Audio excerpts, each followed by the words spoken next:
Final Fantasy X is an incredible and important RPG, especially for me. After all, last year I finished an 8-part, 3-hour review of it. But not only was FF10 a great entry in the series, but an extremely successful one, outperforming both 7 and 9 in their respective release period. Square, now merged with Enix, clearly wasn't just going to ignore the opportunity to capitalize on that success, especially when you consider the response to the bonus audio drama included with the international version, Eternal Calm. Thus, we have today's topic, Final Fantasy X-2.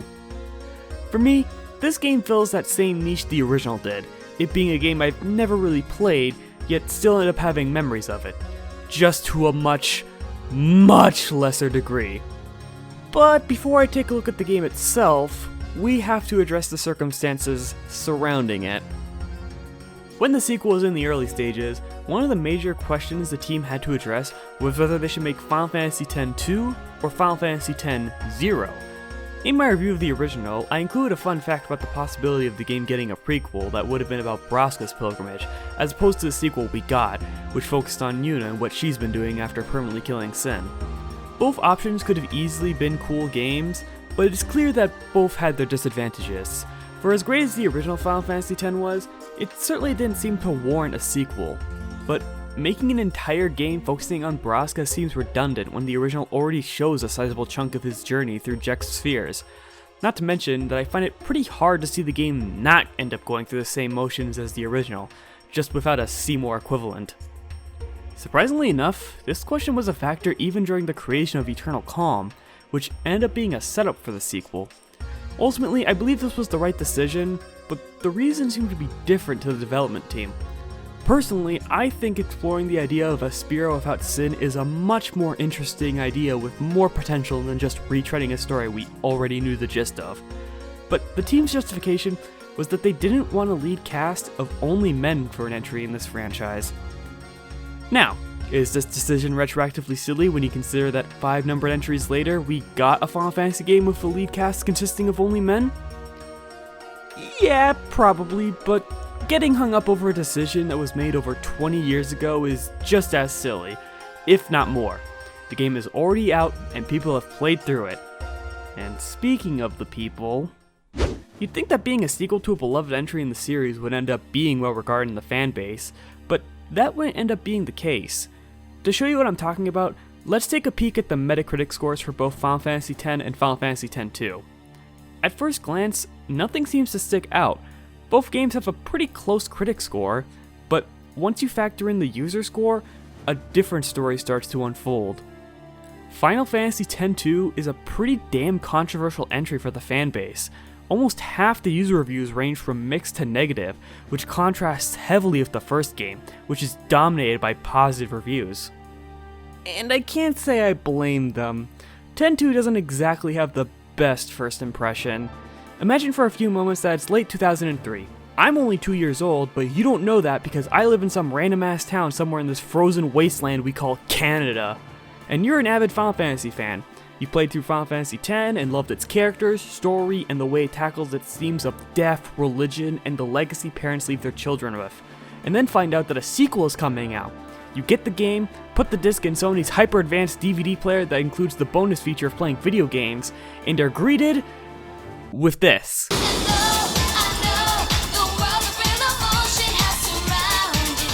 Needless to say, the tonal whiplash between entries was staggering. But an off-putting first impression isn't enough to justify a response like this. Clearly there's something else about the game that could have justified the backlash it receives. Could it be the gameplay? The story? Or does the fanbase just have a lot of misogynists? That last one could probably be true for some people, but writing off a mixed review score with that is pretty reductive. Besides, while scrolling through user reviews for the game, there was a common sentiment I kept seeing, claiming that the sequel overall felt unnecessary. I can understand how fans are upset with the overall narrative decision to go with a lighthearted vibe, especially when you consider just how dark Final Fantasy X really is, but I think this decision actually makes a lot of sense. In the original game, death weighs heavily on every aspect of Spira, but it was all covered in a blanket of false hope. The perfect part about this game to represent this aspect is when the party leaves Jose, when Titus's narration has this to say about the humorous situation Yuna found herself in. I hadn't really laughed like that in a long time. It was only later that I realized. The only one really laughing then was me. Throughout the entire game, true happiness isn't really present. Everyone originally part of Yuna's party didn't want her to go on a journey that would ultimately result in her death, and she knows this. Even through some of the worst times, she wears a happy mask to help her friends cope with her inevitable end, even going as far to record a message telling them how much they mean to her. It's only through the influence of Titus, Orin, and Riku that Yuna ends up breaking the cycle of death, and Spirit gets the chance to experience proper joy. So it makes sense that the sequel would go this far with a far more lighthearted vibe. Hell, this gets proven by the game's opening cutscene. Back in the original, Yuna expresses that the only entertainment Spirit has is Blitzball, so the fact the game opens with a J-pop concert establishes Spirit's interest in new entertainment methods. But that's not the only justification I'm making for the sequel's existence. Let's talk about Yuna. In the original, she's a great character with a fantastic arc, but by the end of the game, her character is left in a bit of an awkward state. Think about it. Who is Yuna in Final Fantasy X? Well, the way I'd answer that is that she's a very selfless character, putting the needs of others before her own. After all, she took up the mantle of Summoner, which means sacrificing her life to subdue sin.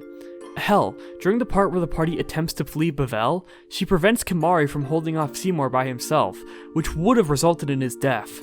But by the end of the game, Sin is killed permanently, and the act of summoning along with it, so that's a big motivator for her character just gone. But she also has this great relationship with Titus that eventually causes her to abandon her blind faith to Yevon, but Titus basically dies at the end of the game too. You see where I'm going with this? Throughout the game, she doesn't have much agency. Her father ended up becoming a high summoner, and also named her after the first person to defeat Sin, which in turn practically dictated her life. And throughout most of the story, she's convinced that she's not allowed to feel any real emotion, hiding it all behind a fake smile to make the people around her feel better. Without Titus stepping in and indulging her rebellious side, she would have just ended up as another cog in the machine. Which isn't a bad thing, it works extremely well for the story, but when it's all said and done, the story leaves her with the short end of the stick, and that's where this game can pick up the slack and give her an opportunity to find herself. This aspect is complemented with the shift in Yuna's choice of clothing and weapon between both games, going from a modest dress paired with an elegant staff, to this extremely flashy outfit, showing off way more skin than anyone else in the previous game. And if that's not enough, Yuna's packing heat in this sequel. She may be out of Aeons, but she's not out of options. Maria! Honestly, the shift in her weapon choice is more shocking. These were a pretty big part of the marketing, going so far as turning the guns into an actual controller in the same vein as Resident Evil 4's chainsaw controller. God, I miss weird-ass controllers like these. And if looking at the design of the main cast reminds you of Charlie's Angels, well, that's because a lot of this game's visual identity is heavily inspired by these kinds of Hollywood movies, while adding their own visual flair to the mix via the dress sphere system, the alternate costumes that come with it, and the aforementioned J-pop opening.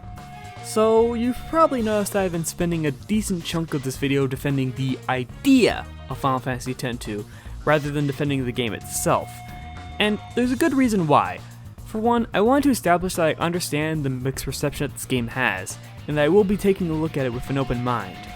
But before we actually get into the game, we might as well take a peek at Eternal Calm itself.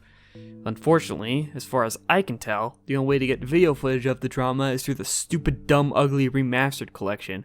Meaning we gotta deal with soulless dollface Yuna, tongueless Waka, and the only person in the main cast who actually looks good in the remaster, Riku. Eternal Calm takes place 2 years after the events of Final Fantasy X, and showcases what Yuna is up to. The short answer being, not much. She's returned to Besaid, where she receives visitors asking for her wisdom or convincing her to join one of the new political groups forming from the ashes of the old government. You know, since the leaders of said old government either died or just left altogether. As for the rest of the original cast, Kimahri has returned to Mount Gagazet and is currently taking care of orphaned Ronso. Riku has been salvaging all sorts of Machina, Lulu has also returned to Besaid, and Waka is getting chubby. To which I say, bullshit, as you can clearly still see his abs in both this and the sequel. Speaking of Riku, she's come to visit because of a recent discovery from Kimari. He came across a mysterious sphere, whose contents kick off the plot of the sequel. Despite the harsh static, we see a man who looks and sounds an awful lot like Titus in some sort of cage, trying to justify his actions. As for what those actions are, we really can't say. After viewing the contents, an argument sparks between Waka and Riku about whether Yuna should investigate this matter, with Waka arguing that her schedule wouldn't allow her to get involved, and Riku arguing that this decision should be chosen by Yuna. Almost like the whole point of the sequel is giving her agency. Whoa! This argument causes Yuna to reflect on said lack of agency that she's had all her life, and finally decides to put her needs before the rest of the world's expectations of her, and begins her new journey. And with that synopsis out of the way, there's nothing stopping me from taking a deep dive into the full game. Except maybe the end of the video fast approaching. Yeah, this video alone is dedicated to everything about Final Fantasy X-2, except the actual game itself. Look, it took me 8 4 to 5 hour recording sessions to beat Final Fantasy X, and this game is a whole different beast. And by that, I mean that this game has multiple endings. How many? Fucking 6! And I wouldn't be satisfied without at least getting one of the good endings. Now, don't worry. This won't take over a year to complete like with Final Fantasy X. I promise that this will be, at most, 3 parts. Besides, I'm sure my script reviewers will appreciate not scrolling through 60 plus pages of text. I'll at least go over the way I'm playing the game before I end this part off.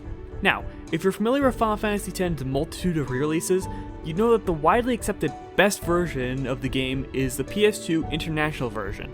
Despite only releasing in Japan and PAL regions, it still contained all the English text as an option across both regions, meaning you can experience all the bonus content without subjecting yourself to the horrors of the infamous HD remaster.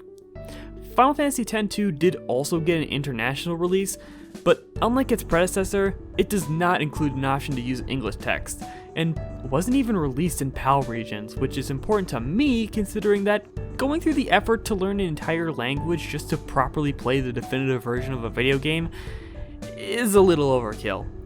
So, for the sake of simplicity, I'll stick to the original on an emulator with a widescreen hack. And while it's not nearly as well documented as Final Fantasy X's remaster, I think it's safe to assume that the same mistakes were made with the sequel's remaster, which unfortunately means I won't be able to talk in depth about the features the international version added, which is more impactful in this case as these features affect the entire game rather than just the post-game. These features ranging from the creature creator, allowing you to recruit characters and feeds to your party, 2 dress spheres to increase your options in battle, and an epilogue in the same vein as Eternal Calm, called Last Mission, which only has Japanese dialogue, so it's not like I'd be looking at that version of the story to begin with.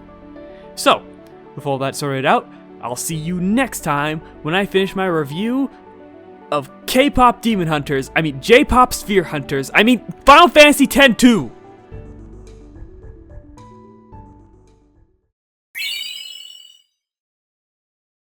Upon booting up the game, we're greeted with this opening sequence featuring this extremely somber piano piece, to the point that it doesn't seem to fit the game's tone.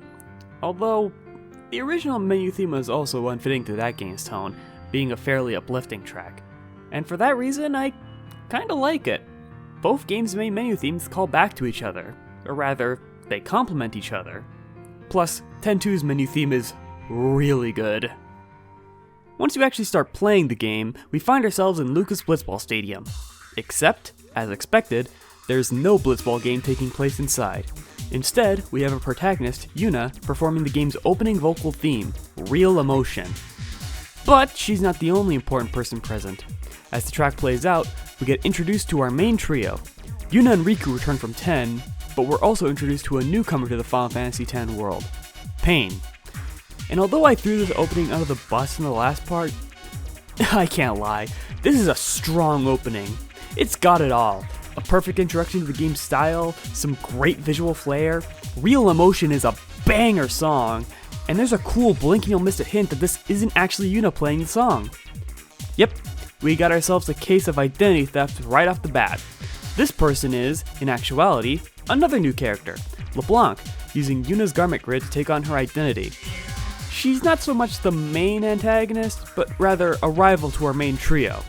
Throughout the story, they will butt heads with her and her army of goons. Hey, don't look at me like that. That's what the game calls them. After dealing with LeBlanc, we enter this game's version of the airship and get introduced to the main supporting cast. Brother returns from the original, acting as the group's leader. At least that's what he tells himself. Buddy is a newcomer, being the airship's navigator, and the final member is this extremely smart kid and the inventor of the garment grid, called Sinno. Oh, that's an extremely unfortunate name to have in this franchise. Together, alongside our main trio, these characters make up the sphere hunting group known as the Gullwings. Oh, right, there's also this blue guy who manages the bar, but he's not really that important. With all the Gullwings introduced, the main gameplay loop gets introduced alongside it. Interacting with Buddy will bring up the world map, and certain areas will be labeled hotspots. Once you arrive at a hotspot, you'll start a mission, hopefully finding more spheres containing this mysterious Titus lookalike. By the way, much like the original, Titus is never referred to by name, so for all intents and purposes, I could call him Yoshi throughout the whole review, like how I did with my 10 review. But I won't. Also, one quick thing. Given that the main cast features 2 of the 3 female playable characters from the previous game, you may be wondering why Lulu isn't the third-party member. Well, there's a perfectly understandable in-universe explanation. Waka got her pregnant. You hear that? You hear that? If you're not racist, you'll bag the hot goth chick and have a loving family!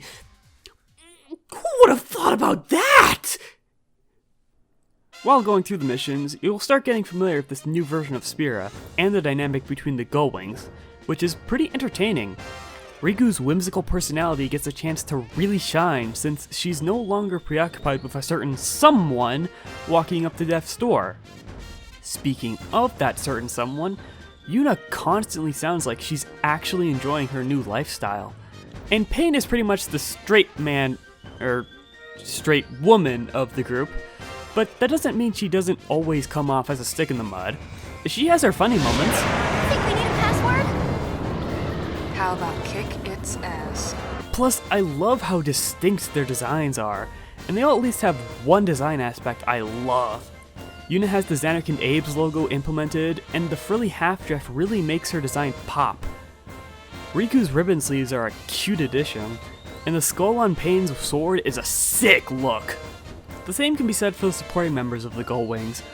Buddy doesn't usually have much to say, but when he does, he always seems to have some witty remark to make. And Shinra flip-flopping between acting like this all-knowing genius and using his age as an excuse when someone questions him on something he clearly has no knowledge on is super entertaining. But then there's Brother. He can be enjoyable, especially when his voice can make even the most mundane lines sound like the most exciting thing in the world. But that's the thing. He's not always enjoyable.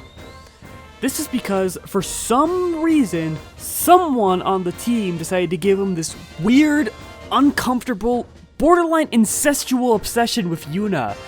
It really puts a stain on an otherwise fun character. Like, I can't even enjoy the fact that he's learned to speak English, since one of his main motivators is just so we can talk to Yuna more. Like, seriously, whose idea was this? And why the fuck are they working at Crapcom now? Or something? Anyways, where was I? Ah, yes, missions. 10-2 is designed around a mission system. Kinda.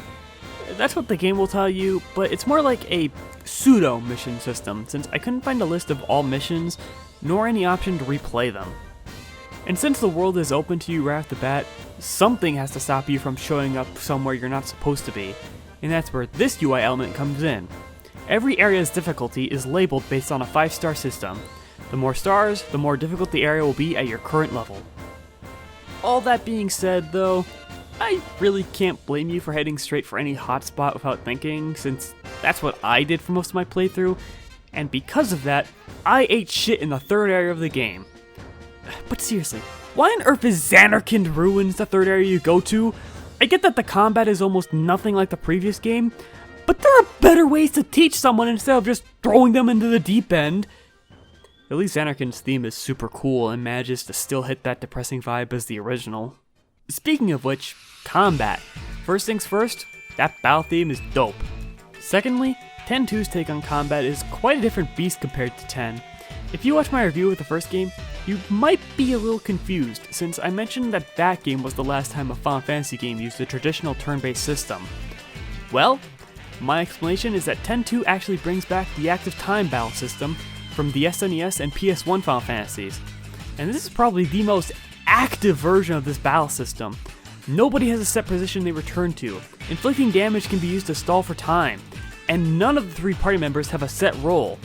And this is thanks to the dress sphere system, or rather, this game's take on the job system. By hitting L1, you'll open a menu showing the equipped garment grid, allowing all 3 characters to perform a magical girl transformation and swap jobs on the fly.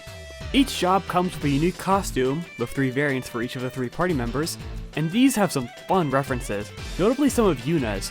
Her white mage weapon is her starting weapon from 10, her black mage weapon is her celestial weapon from the same game, and my favorite detail, when swapping to warrior, not only does she use Brotherhood, but she also uses Titus's animations.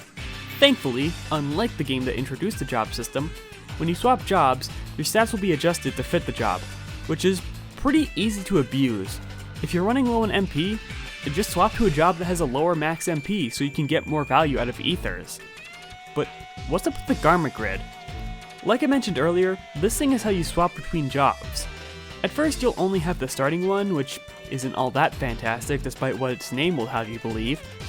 But as you progress, you'll obtain more grids that fulfill different purposes. For example, some grids will have plenty of nodes allowing access to a multitude of jobs. Just make sure you don't place essential jobs too far away because you can only move 1 node at a time.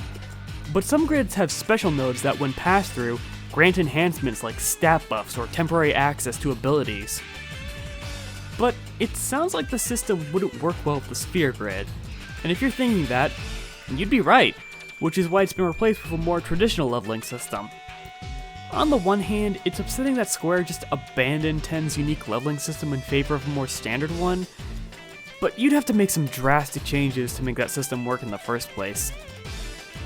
One thing to know about dress spheres is that leveling up doesn't grant you new skills. That is handled in a different manner. By using a specific dress sphere in battle, you will gain AP which unlocks new skills for that job. By checking the abilities tab on the pause menu, you can choose which ability you want to learn, and the more skills you learn, the more will become unlockable. If you end up giving this game a shot, take my advice and have one of the main trio specialize into support. Give them the essential white mage skills, give them the ability to buff the party with the songstress dress sphere, and make sure they have access to a job that can deal damage when the party doesn't need any support. Another reason I called this the most active version of the ATB system is because if you manage to hit multiple times in a short sequence, you'll trigger a chain effect, which multiplies damage the longer the chain goes on. For example, the gunner's trigger happy skill fires off multiple shots on one enemy, which can be followed up by a warrior's standard attack, potentially skyrocketing the damage.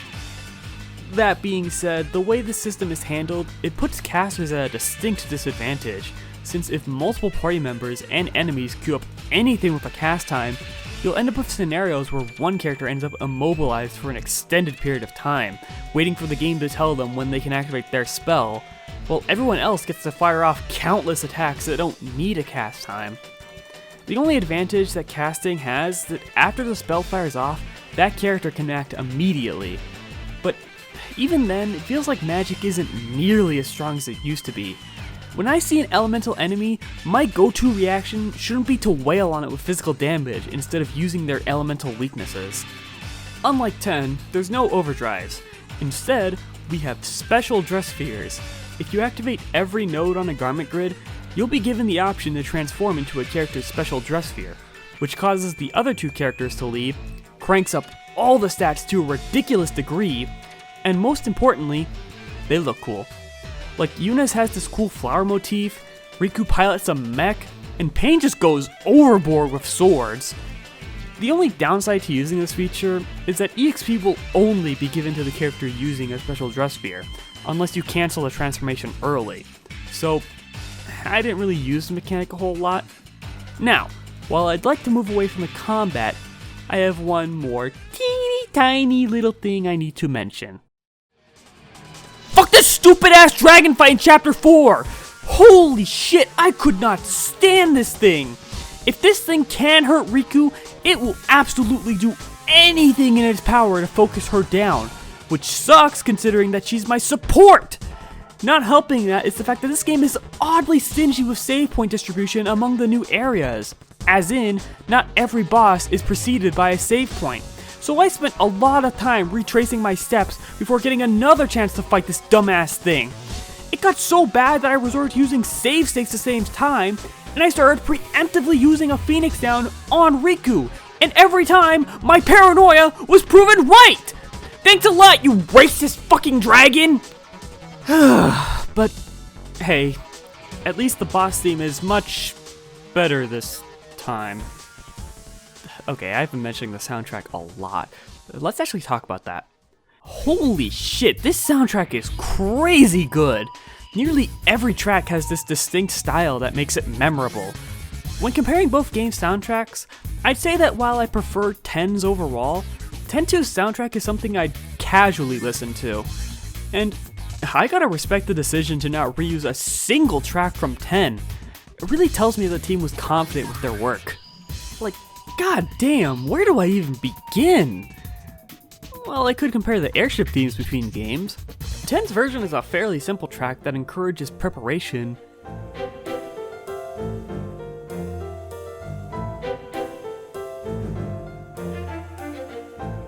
Meanwhile, 10-2 sounds like a party is constantly happening.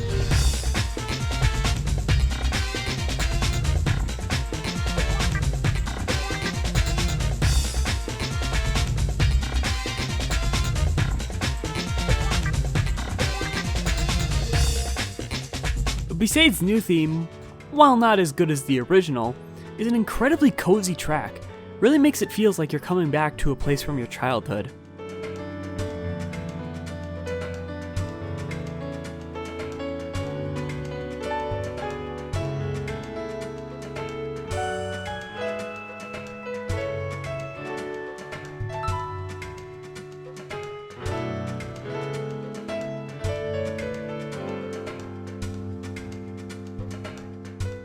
Huge props to the victory theme for being completely original.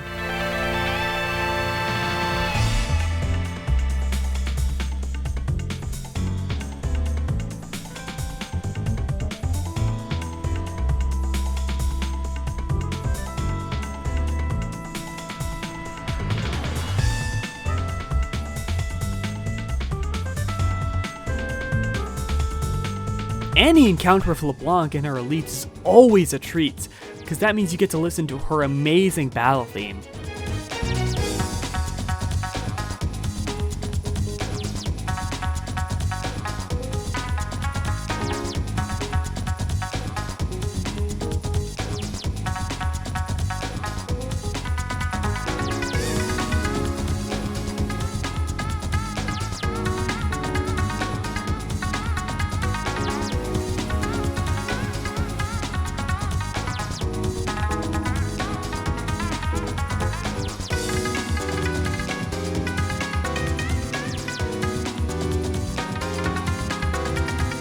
Thunder Plains gives off huge Spyro vibes, like if we got a follow-up to the PS1 trilogy that was good.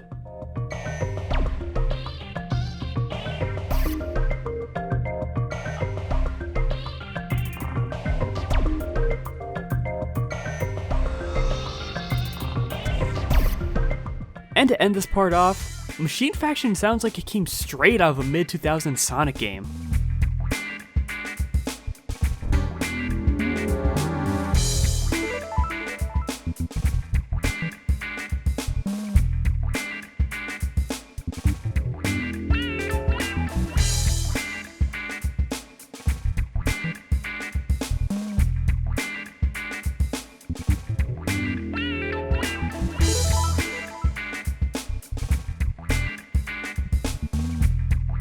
If you have to experience any one aspect of 10-2, do yourself a favor and listen to its soundtrack.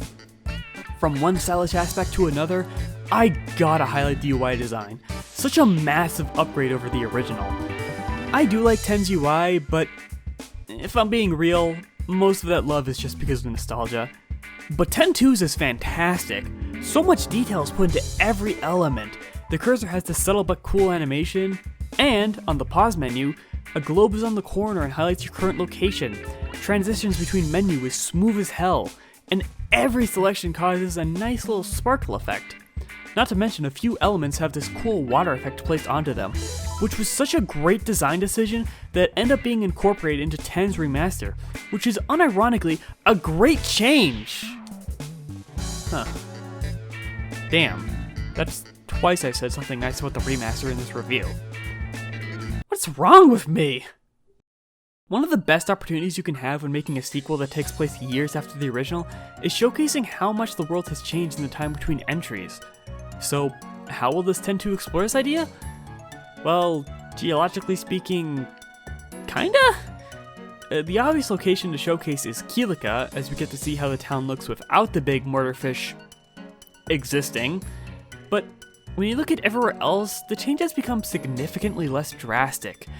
The Thunder Plains lightning rods have been upgraded, meaning you don't have to dodge lightning bolts anymore. Mushroom Rock has headquarters for one of the new political groups. Makalani Woods have been said to be slowly dying after the loss of the faith. And Zanarkand Ruin has become a big tourist attraction, much to the disappointment of Yuna. The only exception to this is that the way to Makalani's temple has been completely removed, and the temple itself has been submerged. But this ultimately means that an area was removed.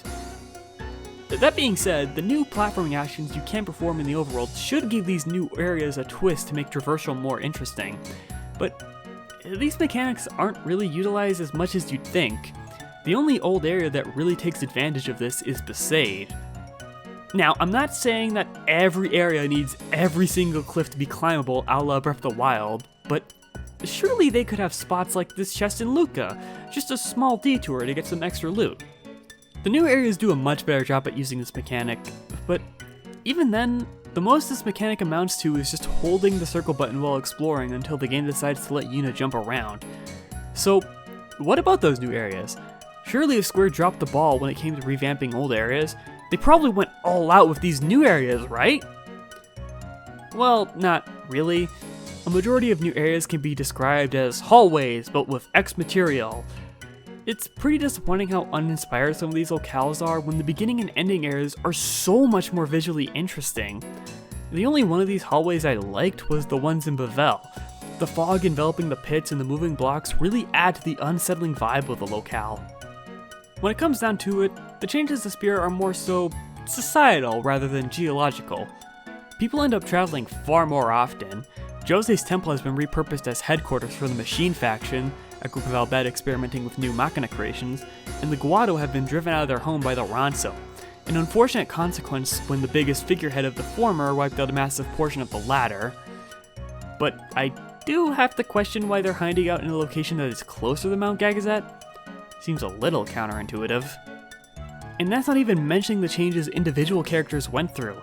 Trummel now ultimately regrets his decision to blindly serve Seymour, and in a rare instance of this trope, doesn't expect forgiveness in return. Waka is spending his time figuring out how to be a good parent, and Isaru has officially gained the bum status by being one of the main folks that turned Zanarkand into a tourist joint. The fall of Yevon is really felt given how much of a drastic turn these characters go through, and end up being one of my favorite aspects of this game. Hell, depending on your choices throughout the journey, some characters will actually be upset with the Gull Wings, even going so far as battling you. And speaking of the journey, I think it's as good a time as any to talk about the rest of the plot. So after some successful sphere hunting missions, the Gull Wings set their sights on a sphere in Kilika, where the two major political groups are fighting over it. These groups being New Yevon and the Youth League. After successfully stealing from both groups, they find that it contains footage of our Titus lookalike, approaching some sort of Machina weapon, claiming that it's the only way for him to save this person called Len. Not liking the bad vibes of said contents, Brother demands that they should get rid of it, and entrusts Yuno with this task. At this point you're given a choice. You can either return the sphere to New Yevon's leader, Barreleye, or you can donate it to the Youth League's leader, who is someone I can't take seriously because of his name, which is fucking Nuge. The game tries to paint both groups in a negative light, but let's be real. Would you rather support the group that names itself after the old, corrupt government that caused countless deaths, didn't even follow their own rules, kept numerous secrets, and doesn't even show any signs on improving what the old government did wrong? Or would you rather support the group that doesn't do that? So yeah, I end up giving my support to the Youth League. After giving the sphere to Nuge, he explains that the weapon they all saw is Vegnagun, warning the Gull Wings that it is incredibly dangerous, and unfortunately for Yuna, he has nothing to say about the lookalike. This is interrupted when they find out that LeBlanc has snuck to the airship and stole a broken sphere found earlier in the game, so they sneak into her home to get it back, which is actually Seymour's old home. Which I bring up because LeBlanc went through the effort of remodeling the bedroom and digging out a secret passageway, but didn't replace all the photos of the Guado's leaders. Deep within LeBlanc's secret passageway, the broken sphere is found, as well as its other half, which LeBlanc had beforehand, to which she shows up to do battle over the sphere. Afterwards, the Gull Wings reassemble the sphere to view its contents immediately, which contains a more detailed look at Vegnagun. LeBlanc states that it was recorded somewhere deep beneath Bavel. Wow, Bavel hiding secrets? Who would have guessed that? Whoa! LeBlanc then basically forces the Gull Wings to tag along with her to infiltrate Bavel and find the weapon. During the infiltration, they find that Bavel's temples is swarming with fiends. The chamber that housed Bahamut's face has a giant hole where the statue used to be, and down said hole, they find the area where the first sphere of the lookalike was filmed in. Traversing deeper, Vegnagun is nowhere to be found. Instead, we're greeted by something even more shocking. Bahamut, as in the Aeon. Despite Yuna's best efforts, the Aeon doesn't seem to show any signs of showing her any mercy, forcing her to fight this resurrected ally in an emotional battle that I completely ruined by opening the fight by making Yuna and Riku, the two characters most affected by these circumstances, set up buffs on songstress, turning half of this heart-wrenching battle into this.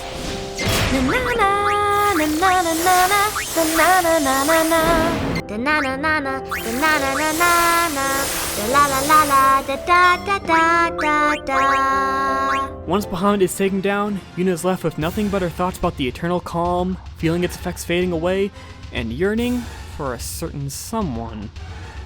Suddenly, a distress signal comes from the airship. Large groups of fiends are swarming from the temples across Spira, and both Barrelai and Nuge have suddenly disappeared. With the dire state of affairs as it is, the Gull Wings decide to put spear hunting on hold for the time being, rebranding themselves as your friendly neighborhood Gull Wings.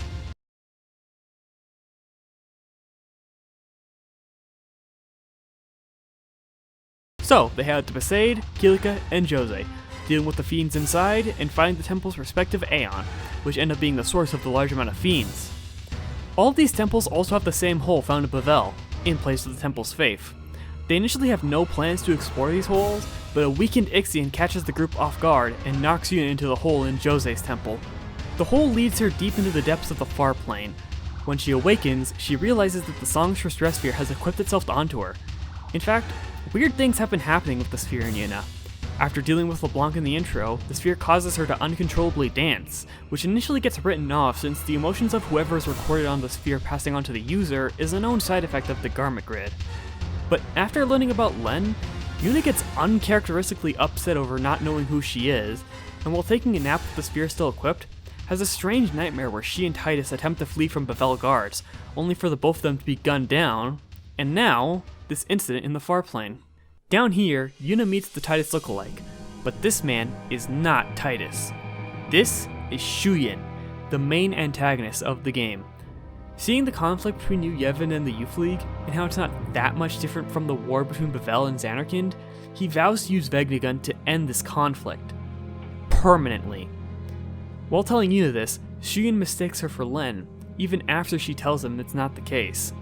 Given his knowledge of events from 1,000 years ago, it's clear that Shuyin is an unsent, but not in the typical way, as Nuge and the leader of the Machine faction, Gipple, make a sudden appearance, revealing that Shuyin is possessing Barrelai. Once revealed, he makes a hasty retreat, with Nuge and Gipple chasing after him, leaving Yuna alone with more questions and no answers. And here is where one of the requirements for the good ending is located, as during this scene, if you press the X button 4 times, a familiar whistle leads Yuna out of the far plane. Once Yuna returns to the airship, she explains what happened. When she brings up Len, Shinra just casually mentions the songs for Sphere originally belonged to her 1,000 years ago, but that's all he knows. During all this sudden news, Pain heads to the deck and Yuna follows, handing her some spheres that Nuge and Gipple handed to her before going after Shuyin, requesting her to give them to Pain. And here, we get some long overdue development for her. She originally met Nuge, Barreleye, and Gipple 2 years ago as candidates for the Crimson Squad. This was created by Yevon as a way to better manage the Crusaders, but many candidates died in an accident, which caused the whole thing to fall apart, and the four went their separate ways. But despite being there when it happened, Pain was still left with unanswered questions, thus why she became a sphere hunter. With that backstory out of the way, the Gullwings are left wondering what they should do now. Pursuing Shuyin is an option, but not only are Nuge and Gipple already dealing with that, but most of Sphera still doesn't know where their leaders are, and tensions between the Youth League and New Yevon are running high, and if something isn't done about it, it could elevate into a full-on war. Yuna decides that the Gullwings should try to ease the tensions between them first, settling on a concert performed by her. But where will this concert take place, you may be asking?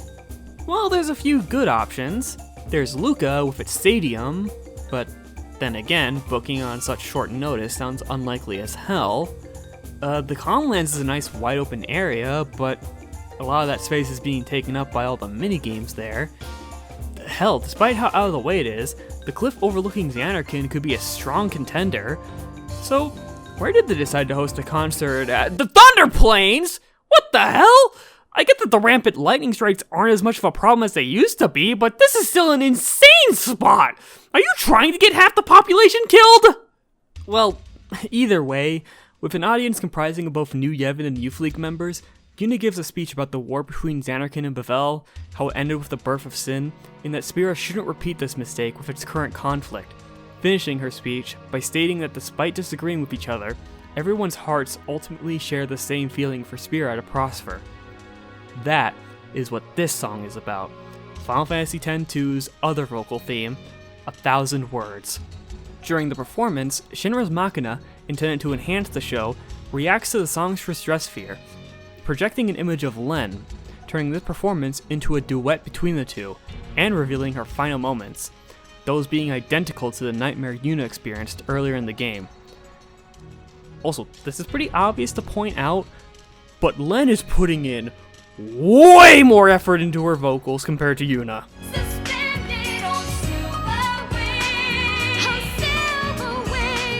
After the performance, Machen is here to provide some more information about Len.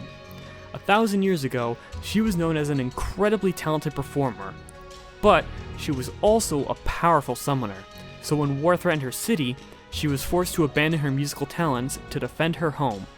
Although she was content to die for Xanarkin, there was one person who refused to let her die, her partner, Shuyin, who planned to steal Vegnagun and use it to save her.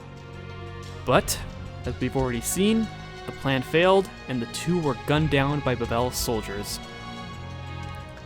With the lover's backstory explored, our heroes theorize about Len's feelings towards Shuyin's actions in her final moments, coming to the realization that the reason that Shuyin is still around to this day, with his plans to wipe out Sphera, was because he died before Len could say her final words, "I love you." Now that the conflict between Sphera's groups have been subdued, it's time to confront Shuyin by jumping into one of the various holes in the temples. The Gullwings make their way into the far plane abyss, finding the remaining Aeons that haven't shown up yet. Oh yeah, as a quick side note, the Mage's Sisters can go fuck themselves. Not only do most of their attacks have a cast time, meaning that if you're in dire need of a heal, the cast queue will make that nearly impossible, but every time they do any move that isn't a standard attack or spell, the game swaps to wait mode, which is typically reserved for cinematic attacks or swapping dress sphere. So this fight just ends up being a dreadful slog that turns the party into a group of sitting ducks fighting for their lives. Hell, the sisters also can just straight up cheat. You'd think that after they use Delta Attack, a move where they all act on the same turn, they'd all be left open, right? That sounds like a natural thing to happen since the attack sets the entire party's HP to 1. Well, you'd be wrong!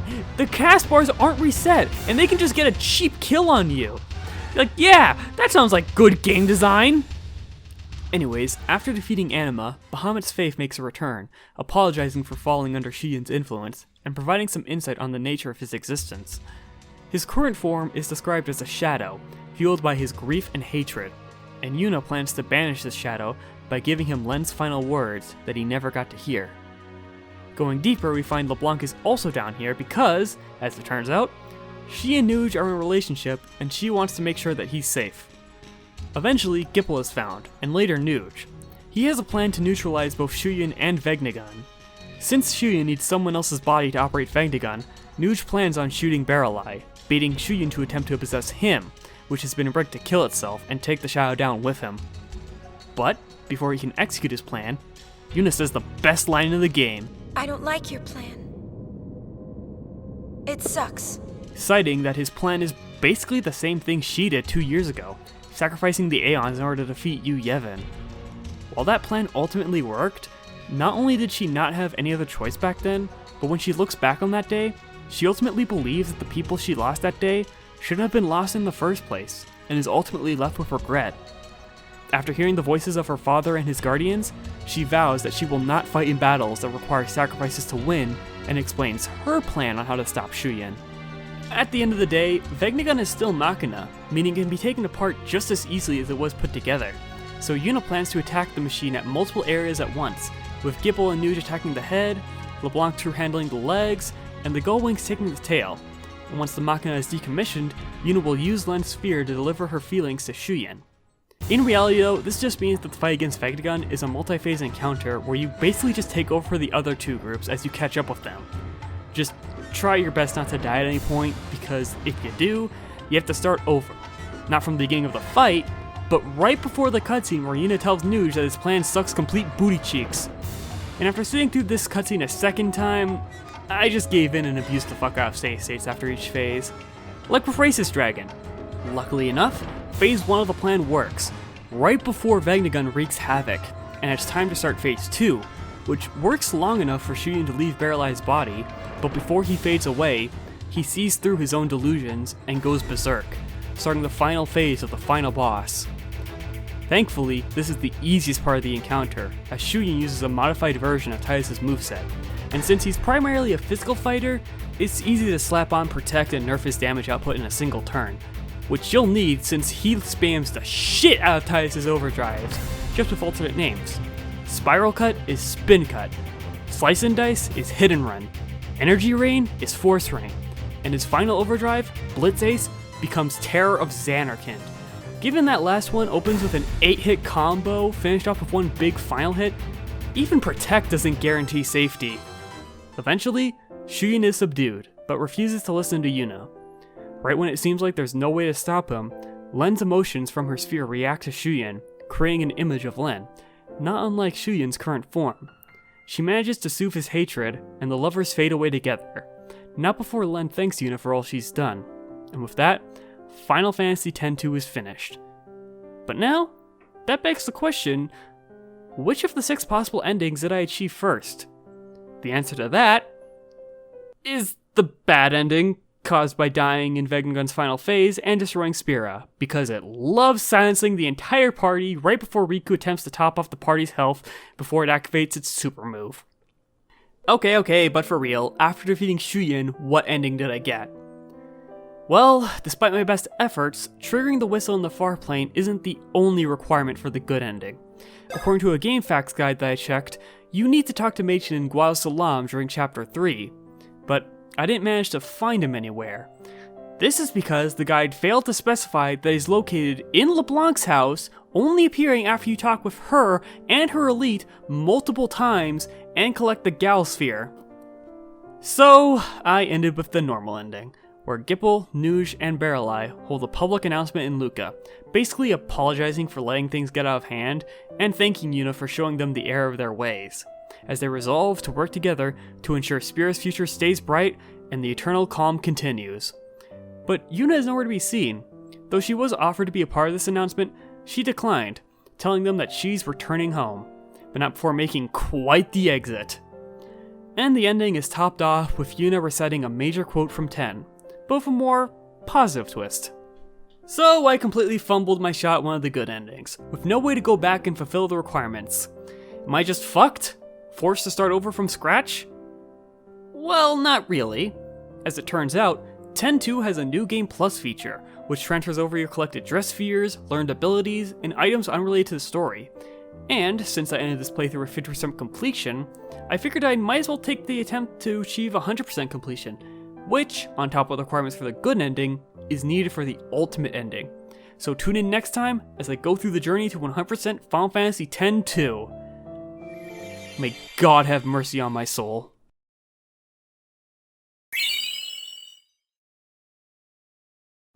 Well, here it is, my journey to 100% Final Fantasy X-2. And let me tell you, this was hella rough. To illustrate why, I'm going to structure this video into 5 chapters, the same amount the game uses, each chapter representing a different aspect of achieving 100%. Starting with Chapter 1. What actually counts towards your completion percentage? So despite the game including an in-game completion percentage, it doesn't actually track everything you can do. And thank God that's not the case. If I had to grind out every dress sphere's abilities on all 3 characters for 100%, I would actually go insane.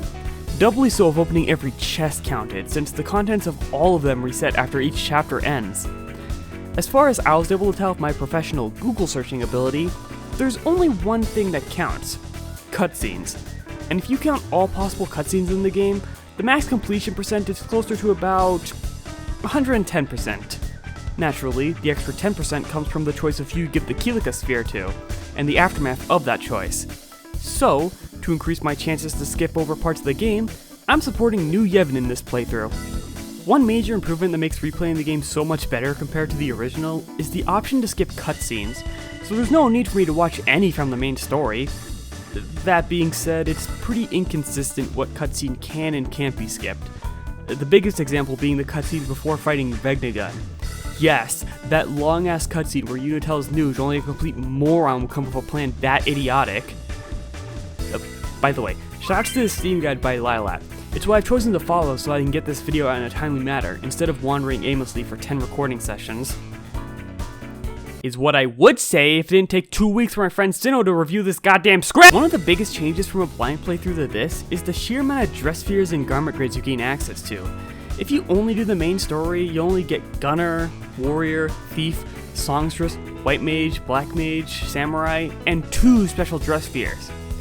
Yeah, not only can you miss Pain's special dress sphere, it can become permanently unobtainable.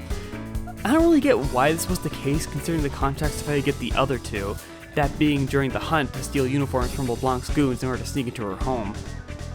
But what about those optional dress spheres? Blue Mage returns as Gun Mage, although it's operating on old school Blue Mage rules, meaning that instead of Lancet, you need to get hit by an ability in order to learn it. And I don't have time for that shit. Alchemist takes Riku's Overdrive from 10, but as a regular ability, and considering the busted shit that Mix can pull off, I'm certain that this job has the potential to break this game in a million pieces. And we have the objectively best job in the game, the gambling job! Woo! But for real, this job is great because you can get the double experience ability, which is useful for Yuna and Riku as they require more experience to level up compared to Pain. Ugh, especially Yuna. Yeesh.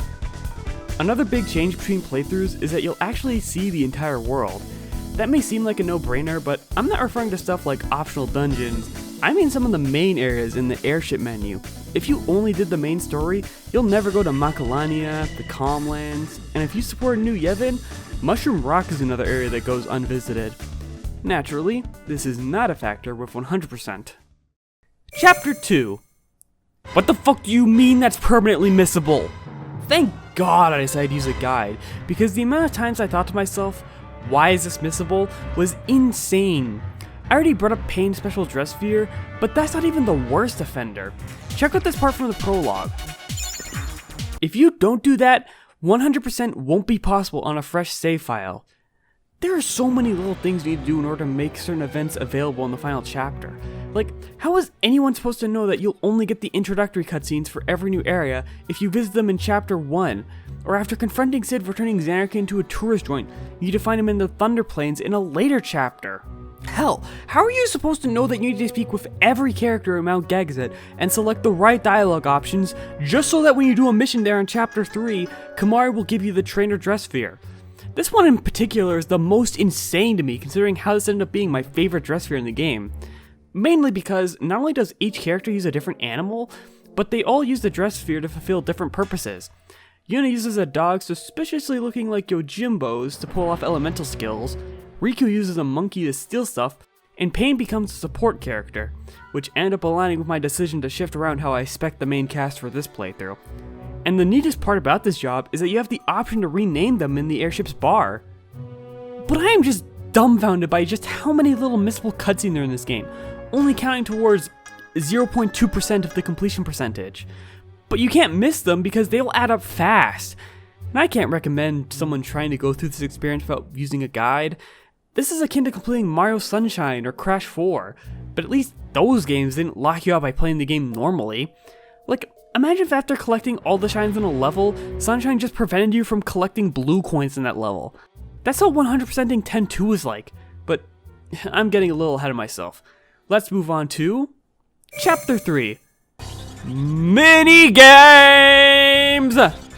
As is natural from trying to achieve 100%, alternate gameplay styles get thrown onto you throughout the experience. And if there's one thing 10-2 is known for, it's a large amount of minigames. Hell, an entire location is dedicated to minigames. Did I play any of them in said location? No. None of the Comland minigames are required for 100%. Now, technically some minigames are required for the main story, but that's only like a portion of them. And, oh boy, the quality of these vary wildly. Some of them I really like, such as the shooting minigame in Besaid where you need to reach the beach while racking up points before time runs out, or the reworked Blitzball which ends up being more like a management game thanks to every player being controlled by the game's AI. Some are kinda iffy, like the tabletop-styled game Sphere Break, which is just a really fancy math game that doesn't like the widescreen hack I'm using. Or this weird massage minigame in which I refuse to play the audio because... well, just take one look at the subtitles and take a wild guess. But then there's this piece of shit rhythm game that doesn't feel like it syncs up at all with the song, has terrible feedback, and forces you to focus on two different areas on the screen. And worst of all, this is required for the main story, so you can't even avoid it on a casual playthrough. Like, how do you make a rhythm game so ass that it puts Kingdom Hearts 2 Atlantica to shame? But I'm not sure what's worse, this minigame or Chapter 4, the Comsphere Network. My god, what a dreadfully boring mechanic. First of all, in order to get everything out of this thing, you need to revisit every area in Chapter 3 just so that Shinra can deploy a Comsphere, including some weird, out-of-the-way locations like Makalania's travel agency or Gagazet's hot springs. Then, there's the actual mechanic, which is just a glorified cutscene viewer, except the game never explicitly tells you when it's over. And not only do you have to constantly check the same location over and over, but there's so many unimportant themes that don't count towards 100%. And god, it's boring. It's so boring. I can only think of a few scenes that I liked, like this unrequired scene in Besaid, where a dog just straight up steals some guy's beer. And this scene with Buddy at Gagazet's hot spring, where after you finish watching, a cutscene plays of him coming back, which is so unnecessary and obviously padding, but the fact they made it for the sake of continuity is so hilarious. More so when you consider that airship travel is disabled for most of the chapter. But either way, this is such a lame mechanic. The only thing I consistently enjoyed was seeing my completion percentage increase, because what do you mean this thing counted towards at least 7% of total completion? And that's not even considering how it's a crucial step towards Chapter 5, Episodes. Now this is the real meat and potatoes. Chapter 5 is typically reserved for the finale, accessed by talking with Brother on the airship, but if you talk to Buddy, you'll be able to revisit old areas that tend to act as finales for that area's story. But on a blind playthrough, you'll only have like 5 episodes available, and even then they won't have the proper ending. Like for example, if you don't trigger the proper events for Besaid, Waka will just not know what to name his kid after he's born. Only by triggering the proper events does this asshole give Waka a sphere with a recording of his brother on it, which gives him the idea to name his kid Vidina. Most of the time, these episodes amount to being a collection of cutscenes, and I really like some of these. My favorite being Rin discovering all the problems plaguing Mihen is because of what Riku did in the area's first mission, the Ronso realizing that committing genocide in retaliation is still bad, and Luau deciding that hiding out in a dying forest fucking blows and returning home. But sometimes, these episodes have something else going on to shake things up, like the Thunder Plains getting overrun with fiends draining power from the lightning rods, ending with 2 new boss fights, and this cave that really doesn't help with my criticism calling the new areas hallways.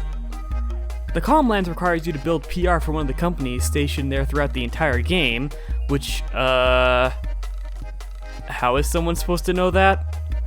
But wow, do Beacon Hill and Jose's drag on way longer than they should. Beacon Hill brings back the Cactuar side quest from 10, but instead of playing red light, green light, you just fucking shoot them. But man, traveling to the desert to find out where you need to find the Cactuar, traveling to said area, playing the minigame, and bringing them back 9 times gets old fast. And then with Jose, the machine faction creates this super weapon, which you need to fight twice, once while it has no upgrades, and the other when you fully upgrade it, which you get by collecting upgrade packs in Beacon Hill, which is its own dull grind. And if you follow the same guide I do, you might accidentally lock yourself out of upgrading the weapon, since the Cactuar quest ends with a fight against a super boss. But for me, this boss wasn't that much of a problem. In fact, the biggest difference between my 2 playthroughs was just how much easier this one was. This was always going to be the case, as when you comb through everything the game has to offer, you'll naturally end up fighting more often and gaining more experience. And if this was the only factor, that would be fine, but there has been one specific dress sphere I've yet to mention. So, in Bavel's underground area, by activating these blocks, a path towards this chest will open up, containing the Dark Knight dress sphere, which is, in my opinion, the best dress sphere in the game. Holy crap, does this thing take this game and shatter into a billion little pieces. This is because, without even learning any abilities, everyone will have access to the ability Darkness, an AoE skill that does so much damage, with the only cost being a pitiful amount of health, which can easily be cancelled out by having someone go full heal bot, and that can be easily enabled by some of these busted accessories, with effects like lowering the cost of spells, regenning MP based on steps taken in the overworld, or even just straight up making all spells free. Hell, just to illustrate this point, I chose not to record any parts I already saw, with the sole exception being every boss fight I struggled with on my first playthrough. And every time, it was a complete steamroll. The Guardian Beast in Xanarkin didn't get a chance to use his big super move. Racist Dragon was a non-threat, and every Aeon dealt as little as 6 damage. The Major Sisters still suck, and they managed to sneak a cheap kill on my first attempt since they somehow used Delta Attack despite one of them being dead. Fuck you. The only parts that ended up posing an actual threat was the Den of Woe and Via Infinito. Now, the part that made the Den of Woe hard was just because one of the bosses there has a move that straight up deals 5,000 damage, and that can be circumvented by using accessories or the Tempered Will Garment Grid. But I should still talk about it because after clearing this dungeon, I have to question one thing. Why the hell is this dungeon not required for the good ending? It feels so strange when you consider how important to the main plot this area is. In order to get in, you need to collect all the Crimson Squad spheres, showing off how Nuge, Barrelai, Gipple, and Pain met, as well as the events that led to them separating. But it also reveals how Shun was able to put his plans into motion, as this area is where his influence is the strongest, forcing those to enter to feel his strong negative emotions and force them to kill each other. And when that didn't work out with our 4 survivors, he manages to possess Nuge, influencing him to seek out Vegnagun and body hopping to Barrelai when the 3 meet up in an optional scene near the end of chapter 3. Plus, there's the sequence of mini-bosses to fight, that being against Riku and Pain succumbing to Shun's influence, and against illusionary versions of Barrelai, Gipple, and Nuge. But again, why is this required for the good ending? It makes way more sense than talking with Machen and Guadosalam. That scene just establishes elements the main story already does, with the exception of the idea that Shuyin and Titus are connected in some way, which doesn't take a literary genius to figure out. And one more detail that I'm not going to talk about until I talk about the rest of the endings. Speaking of this scene, I find it pretty funny that the contents of the Galasphere is Shuyin telling one of Pavel's soldiers that he wouldn't be trying to steal Vegnagun if they didn't start the war with Xanarkand. Some real Three Houses shit going on here, establishing my illusion of free will. No matter whether I think 10-2 is good or bad, the result will ultimately be 3 more years of Three Houses discourse for some reason. So what about Via Infinito? Well, it's a 100-floor procedurally generated dungeon located within Bavel, which happens to reuse assets from the underground segments in the same locale, which, hey, if you watched the last part, you would know that I like these areas a lot, so seeing more of it is nice. If I could compare this area to something else, I would say it's very similar to the Pit of 100 Trials from Thousand Year Door. As the deeper you go, the stronger the enemies become. Hell, on the deepest set, you fight bosses found earlier in this very dungeon. And speaking of which, when you first enter this area, it's stated to have an uncanny similarity to the Far Plane, which is why the boss fight on every 20 floors are dead characters from the previous game, like Kinok, Micah, even Yunaleska and her husband are boss fights. Although the idea is kinda weakened considering that they don't speak and transform into a fiend right before the fight begins, so you aren't really fighting them. At first I thought the theme with these guys is that they were all unsent, but Jiskel is among these guys, a man who was canonically sent twice. So, I guess I'm a fucking idiot. At the very bottom of this labyrinth awaits a very special person, the founder of New Yevon, Trema, who was last seen investigating this area, only to never return. He did this while carrying a large amount of spheres containing most of Spear's history, destroying them all in hopes of improving the future. Clearly never hearing about the phrase, those who do not learn history are doomed to repeat it. But man, these bosses don't fuck around. They either have hard-hitting attacks or punishing tactics. At first my strat was to speed through this dungeon with the mascot dress sphere, a joke job awarded by clearing an episode in every major area. Except the joke is on the game because, wow, this thing is busted as hell. But eventually I had to switch strategies since, for some reason, Stony Gaze bypasses everything that prevents petrification? Ugh. And turns out, playing the original release of this game was the best idea I had for this review. This is because the catnip accessory causes the wearer to deal max damage when at critical health, which can easily be abused by using Gunner's Trigger Happy skill to deal insane damage.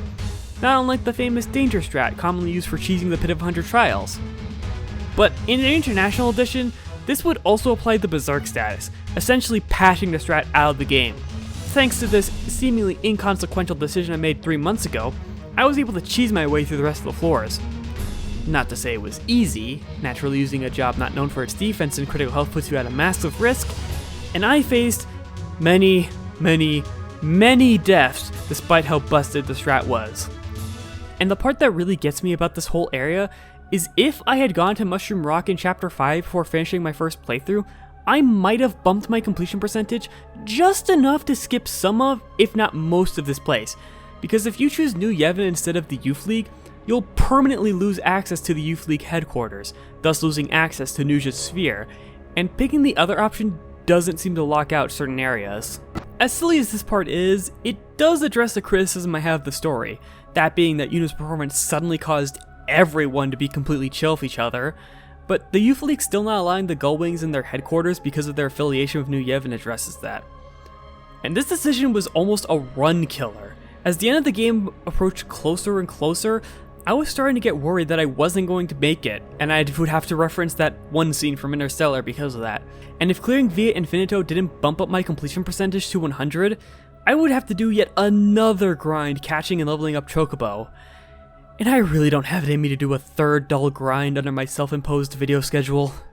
Thankfully, for my own sanity, I barely managed 100% after striking down Trema. So now, let's talk about the rest of the endings. I've already talked about the bad and normal endings, but what about the rest? The alternate normal ending is triggered by pressing X in the scene following the chapter complete screen, causing a whistle to play and Tice's spirit appearing before Yuna, giving her a form of closure, with the rest of the normal ending playing out as usual. But if you qualify for the good ending, instead of Titus, Bahamut will come back, asking Yuna if she would like to see him again. Selecting It's Better This Way will trigger the alternate good ending, which is the normal ending again, both a bonus scene in Xanarkand, and the ending graphic having a suspicious amount of dead space in the middle, basically telling the player that they probably should have picked the other option. If you instead pick yes, a post-credit scene will play. In fact, it starts out as a nearly identical version of 10's post-credit scene, showing Titus waking up and swimming upwards. And while this is where 10's scene ends, in 10-2's version, he surfaces near Besaid's beach. Shortly after getting on shore, the Gullwing's airship swoops down towards him. Maybe a little too close. Like, did Brother get the urge to recreate green screen plane crash? Thankfully, Titus' return to Mirai isn't short-lived, and he reunites with Yuna. And this ending is another aspect of this game that a lot of people don't like. And I can totally see why. Taking the most bittersweet elements of 10's ending and just undoing it can feel like a slap in the face. But honestly, after all I, and more importantly, Yuna went through this game, I'd say she deserves this reunion. And finally, the ultimate ending has this one final scene in Xanarkand, with Titus and Yuna theorizing about how he returned, thinking that the Faith used their remaining power to gather his thoughts and bring him back. Some doubt that he may still be a dream still lingers in Titus' mind, and they may disappear again without Yuna cherishing him. But this doubt is dispelled when she pulls a skyward sword on him, cheekily pointing out how this not-so-cherishing action didn't make him disappear. And that's it. I am now completely finished with Final Fantasy X-2. Well, okay, I still do have my closing thoughts. Overall, I think this game is pretty great, but it doesn't quite hit the same heights that 10 does. There were multiple times during my first playthrough where I thought I knew what the game was asking of me, only to get completely blindsided later. Like, during Chapter 2, I thought that in order to find out where to get disguises, I had to talk with certain NPCs, which led to me skimming through Moonflow multiple times before I had to look up where I needed to go. Or during Vegnagun Phase 2, which features these nodes that support the main boss. Given what they do, and Braska's party constantly going on about how important they are, Figure it out yet? Keep hitting a node and it changes color. you'd think that you have to take them down first, only for the optimal strategy requiring you to completely ignore the nodes and rush the main boss. And the petrification status should have been nerfed, as it is way too easy for enemies to gain a permanent advantage. But what this game does right, it does really well. In some cases even better than 10. Like, I'd argue that it has a more compelling main villain. For as ever present as Sin is, it's more of a force of nature type villain. Seymour is more of a secondary villain, and Yu Yevon gets very little development, leaving most of his character to interpretation. Shuyin, on the other hand, makes for an incredible foil to Yuna. Think about it, both characters lost their partners due to variables outside their control, with Yuna losing Titus due to the circumstances of his existence, and Shuyin losing Len thanks to her coming to Bavel and stopping him from using Vegnagun. But while Yuna is able to continue on with her memory of Titus, Shuyin is consumed by his despair, to the point that when Len appears in the ending, he believes it's some sort of trick, flailing his arms towards her, only realizing it's actually her when she catches one of them. In fact, this game does a great job establishing how differently they view their final moments. When Len shows them, it causes people to realize the consequences of their conflict. But when Shuyin shows them, it turns people into mindless killing machines. Not to mention James Arnold Taylor does a great job voicing him. It's still clearly his Titus voice, but he delivers his lines with such malice and contempt.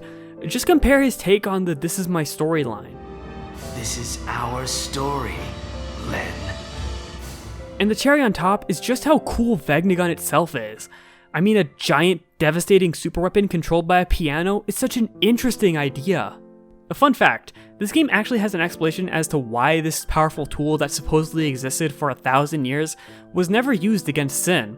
As Machen explains it, once activated, Vegnagun was unable to tell friend from foe, so even if it did kill Sin, there was a real risk that instead of freeing Spira, it would be put under new management.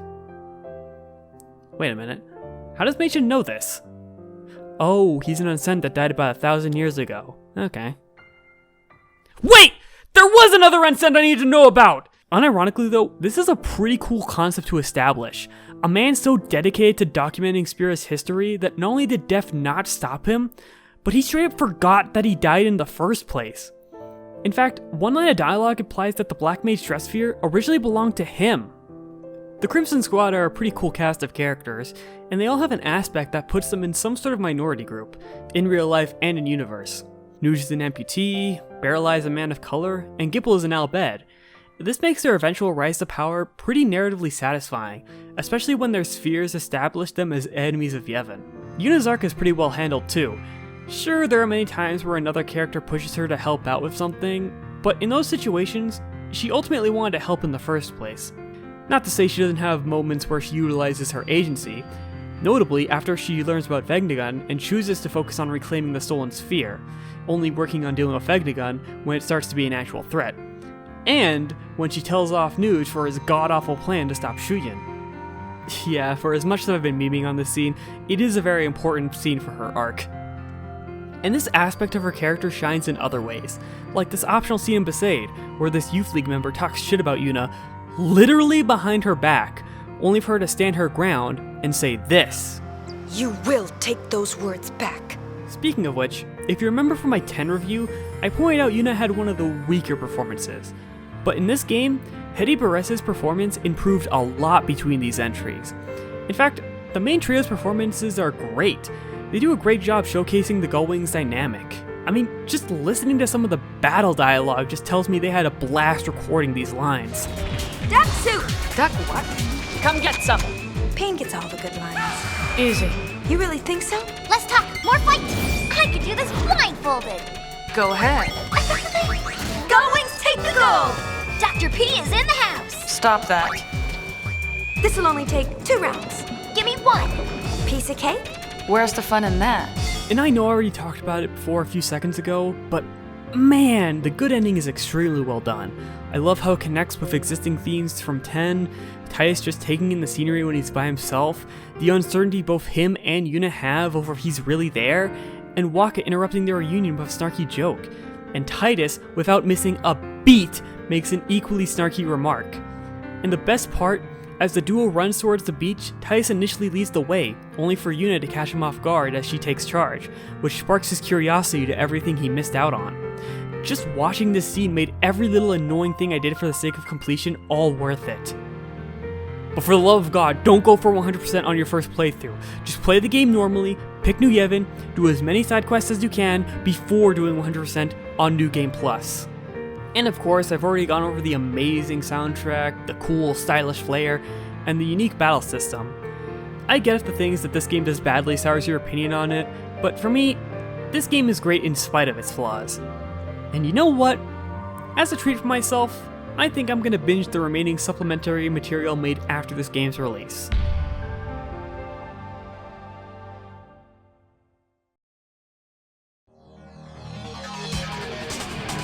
What the fuck do you mean the Gullwings split up? Their dynamic was so fun! Why the hell did you shove the most nonsensical story in between the good and perfect ending? You undid Yuna's characterization from 10-2? Then what the fuck was the point of the sequel? Titus and Yuna break up? Why bring them back in the first place if you're gonna pull a stunt like you brought back Sin? What? Fuck all this bullshit. Final Fantasy X story ended after 10-2 and I refuse to believe any of this crap is canon.